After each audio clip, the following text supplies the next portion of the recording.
Thanks for staying up later. You all know Robert Loggia from Officer and a Gentleman, from his role with Tom Hanks in Big, from Prizzi's Honor and Jagged Edge, and more recently on NBC, Mancuso, FBI. Let's just start simply because it's one of our producers' favorite clips with the scene in Big where you and Hanks are dancing around at FAO Schwartz in New York. That was actually really quite a phenomenon because it became an instant classic, like Singing in the Rain for Gene Kelly. I guess whenever they'll show film clips of song and dance men or whatever, they'll include this clip like it was out of a great musical. But in point of fact, our rehearsal process consisted of the scene was written, of course, in the script. This would take place on this. We would be dancing on this piano, and it would light up and play notes, and we would do Heart and Soul and Chopsticks. But Tom was in New York, and I was in L.A., and they gave us a cardboard cutout of this piano that was to be built, plus a cassette of the music, and they said, work out your own choreography. So I rehearsed it in my backyard in L.A., and Tom was in New York, and then when we got together to shoot it, no one really expected us to carry it off the way we did. They had two professional dancers standing by, in fact, and they were going to shoot it from the waist down to show the fancy footwork.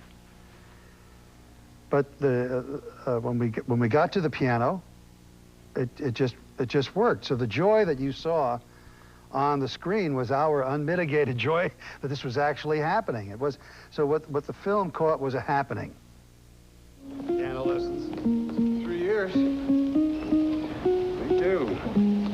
Every day after school.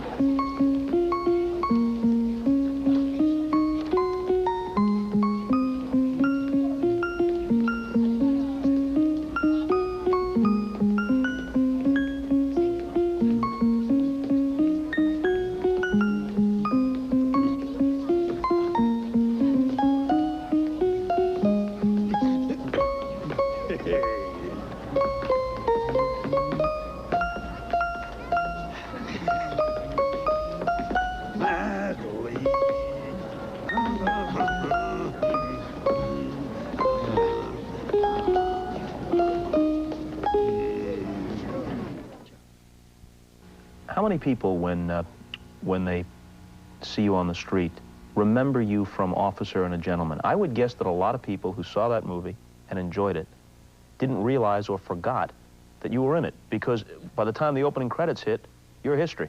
Right. Well, there was a lot left out of that movie, so maybe they'll show the long version of that movie one day, because I was pretty much on the cutting room floor.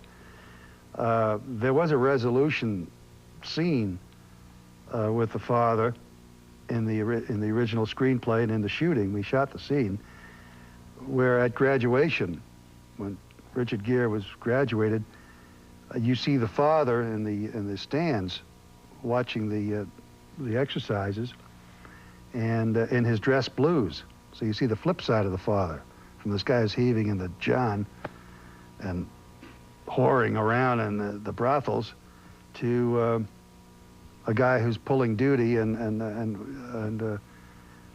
wearing his uniform properly and all of that. And Gere comes over to him and he wants to give this old man his first the salute. And the father said, "No, give it to the DI, Luke Gossett. He deserves it." And there were some scenes in the middle. There was a very violent scene where Gere attacks me for what I did to the mother at an air show. We shot that. Well, how disappointed were you then? Film, I think, made domestically around 150 million bucks, so you can't argue with success, I suppose, but I will choose to argue with success. I think it would have made more money and been a much better picture. Certainly much more in keeping with the writer's vision, Douglas A. Stewart, and the director's vision. The studio took it over and cut it their way. They felt it had to be 113 minutes because you sell more popcorn, more showings. So the integrity of the movie as to what was written and what was directed, what was acted is out the window. Okay, that's what happened. Do I sound bitter about it? Probably. Nobody likes to be on the cutting room floor, and that happens to all actors. The father thing was extremely important. But nevertheless, I count my lucky stars because that picture got me out of a terrific abyss that I was trapped in, of episodic television. And I had dropped out of acting pretty much between 68 and 74 for personal reasons. I was like living in a tree. And when I came out to L.A., what resurrected me, I did a play in New York called Boom Boom Room with Charlie Durning and Madeline Kahn, played by David Rabe. And I felt I could act again and do well. And I came out to L.A. and I thought I'd died, I suppose. And it was very difficult to reestablish my credentials as an actor. And the only avenue really was episodic television. And I played one heavy after another on Starsky and Hutch and Mannix and this and that. And it's a dead end. You're overexposed and underpaid. And I thought, well, this is not a very good career at this point. I said, well, maybe I'll direct. And indeed, I started directing on episodic television. I did a couple of Magnums, Quincy, Heart to Heart. So that when Officer and a Gentleman came along, and that only happened, another accident, because there was an impending strike.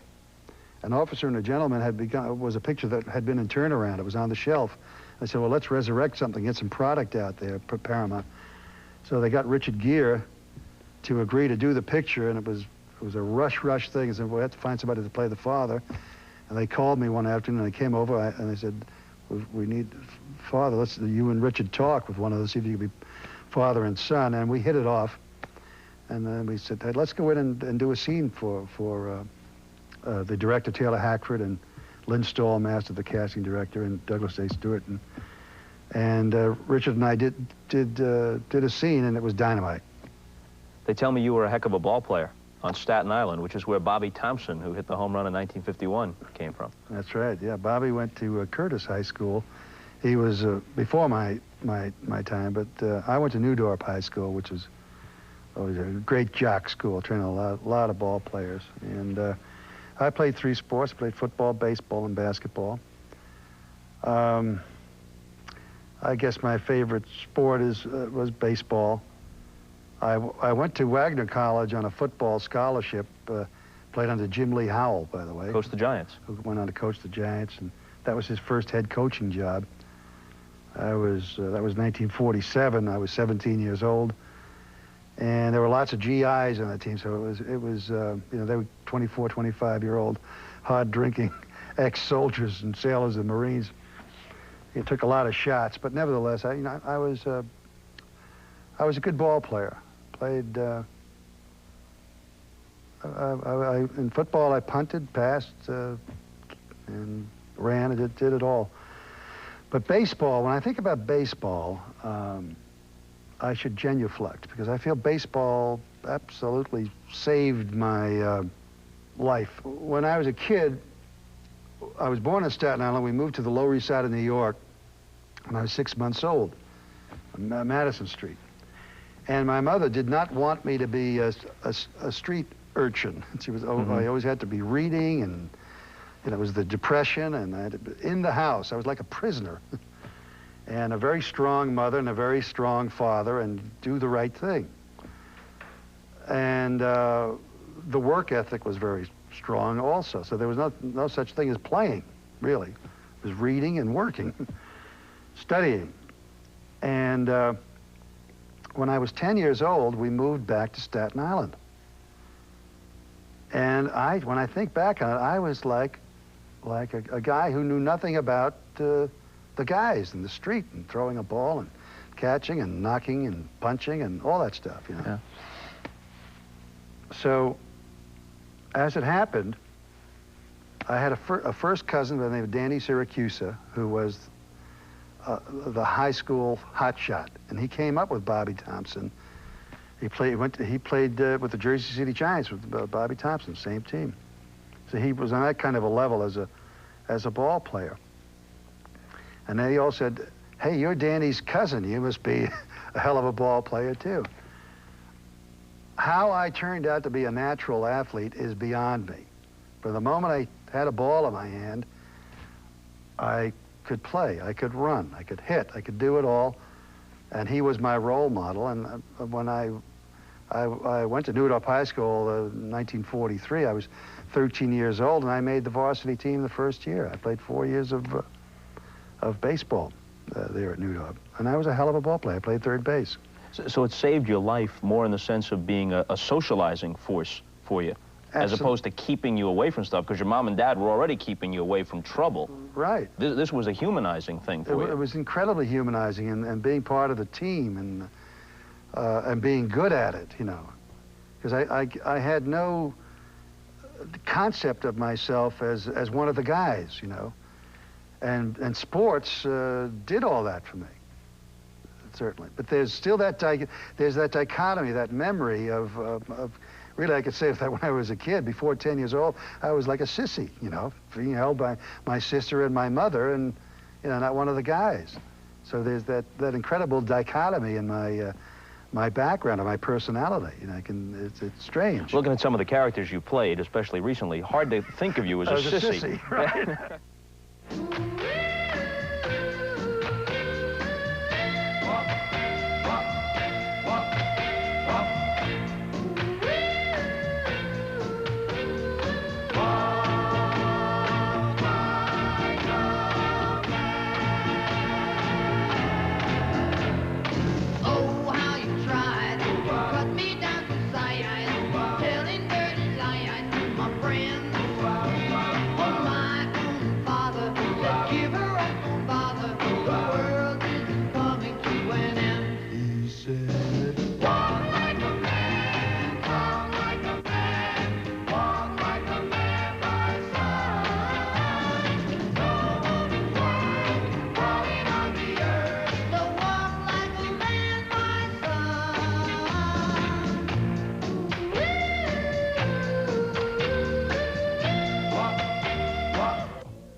Back with Robert Loggia. In Prizzi's honor, unless I'm forgetting somebody, you got Jack Nicholson, you got Angelica Houston, and Kathleen Turner. So you're the only real Sicilian in this mafia farce, right? I was definitely the token Sicilian, yes. And as such, I was recruited by John Huston, what a great man, to be the advisor on proper accent, to get Angelica to say Charlie Patana instead of Charlie. She had difficulty with her accent. And there was another actress who was a dialogue coach, Julie Bavasso, who worked on the accent as well. But I remember going through when we were in the rehearsal process of going through the script word by word to get this family of cutthroats to use the regional Williamsburg accent, you know, and to really advise people that within New York City there are regional accents from borough to borough, and that Williamsburg is a particular accent, you know. Toity-toit and Toit Avenue is the way that they speak there, and to be Italianate too, this Sicilian thing, to get Angelica to be brazen, you know, to look Charlie Patana right in the eye and say, "On the Oriental, Charlie, now, you want it?" You know, that kind of toughness which Angelica doesn't have. She's very sweet. I heard an interesting story about how you got the role in A Woman Called Golda, the TV movie about Golda Meir, as Anwar Sadat. Yeah, well, that was an interesting story. Originally, Jose Ferrer was to play Sadat, and then Sadat was assassinated, and Jose was justifiably afraid of a copycat murder, or the danger of the situation of going to Israel to play Sadat with all the troubles that part of the world But I needed a job, and they called me and said, do you play Sadat? First of all, I thought they were out of the cotton-picking minds. Who would have the idea that I could possibly play Sadat? Didn't feel I, at the time, was old enough or looked like him or anything, you know, so. But the next day, I was on the plane to Israel, and there was I think, a rather miraculous metamorphosis, because I think I played a very convincing Sadat. I found a way to play him. And it was Ingrid Bergman's last film. On that level alone, I'm glad I did the picture. She knew she was terminal with cancer. Although I shouldn't say she knew she was terminal, because she was fighting it at that point. And I suppose she felt she could beat it. And even though it was a very withering, painful condition, her right arm swelled up to something like 3 times its normal size. And she had to keep it elevated to reduce the swelling. And then for only limited periods of time have it held at her side. But she put everyone to shame pretty much, because she led the way to be the first there on the set. She was indefatigable in her zeal and her will to portray Golda Meir. I saw her some months later in England for the last time. I visited her at her home, and then she knew she was not going to beat it. And she seemed pretty upset at that point. She did not go willingly into that night. Upset at the defeat, did you sense, more so than at the bad hand fated dealt her? Yeah, she wanted to live. She wanted to work. She loved work. That the body was failing her. She was just really kind of, what kind of a trick is this, you know? I mean, she got really, that final, it was kind of a defiance. It was not a willing exit.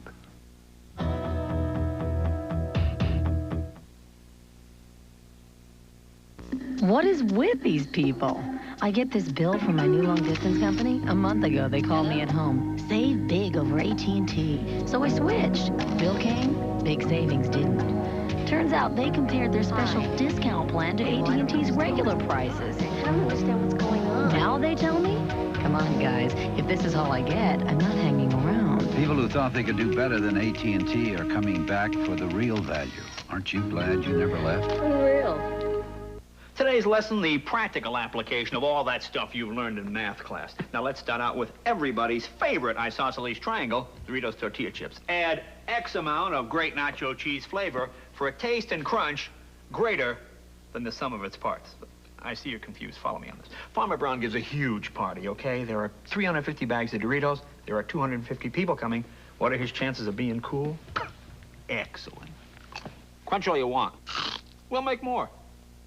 Feeling lonely? Don't you wish you had a little black book with the names and phone numbers of special people to talk to go out with, maybe start a new relationship? Now you do. It's your little black book. Call now. Get real phone numbers of real people who want to hear from you.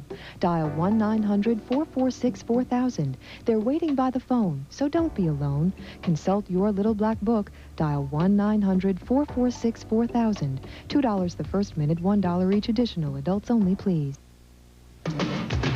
What do you say to mustard, to barbecue?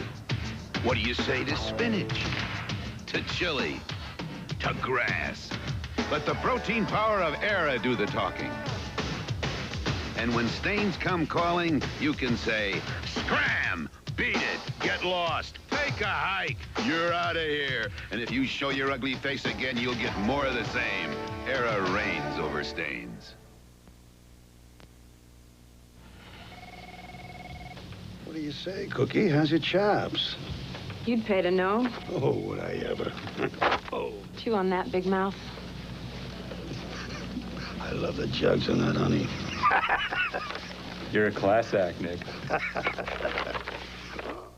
The much ballyhooed miniseries a couple years ago on NBC, Favorite Son, where you played the FBI agent, spun off, in effect, at least for you, into Mancuso. Yeah, it's kind of a phenomenon because certainly the ballyhoo was the Linda Kozlovsky and Harry Hamlin and miniseries, and it was kind of real salty, sexy stuff. And I was really the B story of it, but what happened was that this character seemed to be very popular. People liked him. Cynical FBI agent. You know, he was sort of atypical, sort of definitely not a plastic FBI guy like people think. You know, and it was very ethnic, very Italian, and all that, Italian American. And NBC tested the character, and it went right through the roof in terms of likability, whatever those demographic answers are. Look, Nick, I'm getting real tired of you. No, you look, kid. In '53, they had me catching commies for McCarthy. Now, McCarthy's a dirty word. In '60, they had me wiretapping a black preacher in Alabama. Now, his birthday is a national holiday. '71, I'm chasing COs into Canada. Then Carter gives them amnesty at a party at Kennedy Center. You've got some real simple ideas about right and wrong, kid. But this is Washington, and in Washington, they play a nasty little shell game with right and wrong. One year right is right, the next year right is wrong. And some years it's high crimes and misdemeanors. And there's one thing you can count on, that every time some big shot waves a flag, you got the cruddy end of the pole. So you just keep your head down, don't get ambitious, and maybe we're gonna slide through this thing without getting hurt. So they became interested in it, and what happened, there was a pilot that was written, script, and when I read it, I said no, I didn't like the pilot. And then they wrote another pilot, and I said no again to that.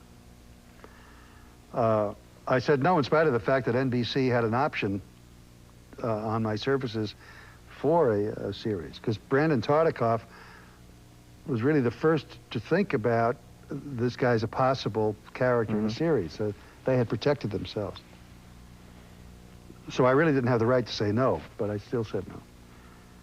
So then Brandon said, finally, Bob, will you just pretend that you're the head of programming and you decide whether you want to be on the air, and we promise you we'll do everything in our power to make it right.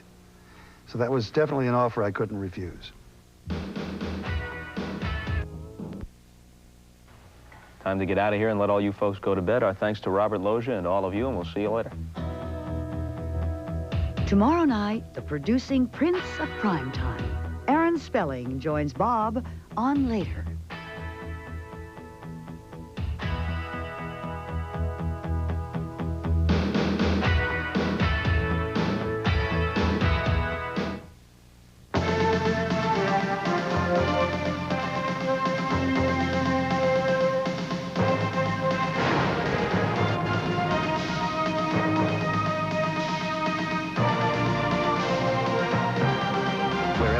Breaks, whatever it takes.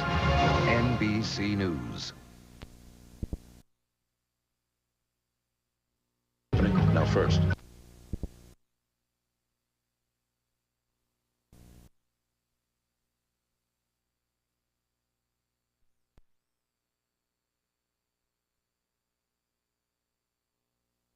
Place. HBO. Exclusive. Award-winning. Critically acclaimed. The HBO original movie.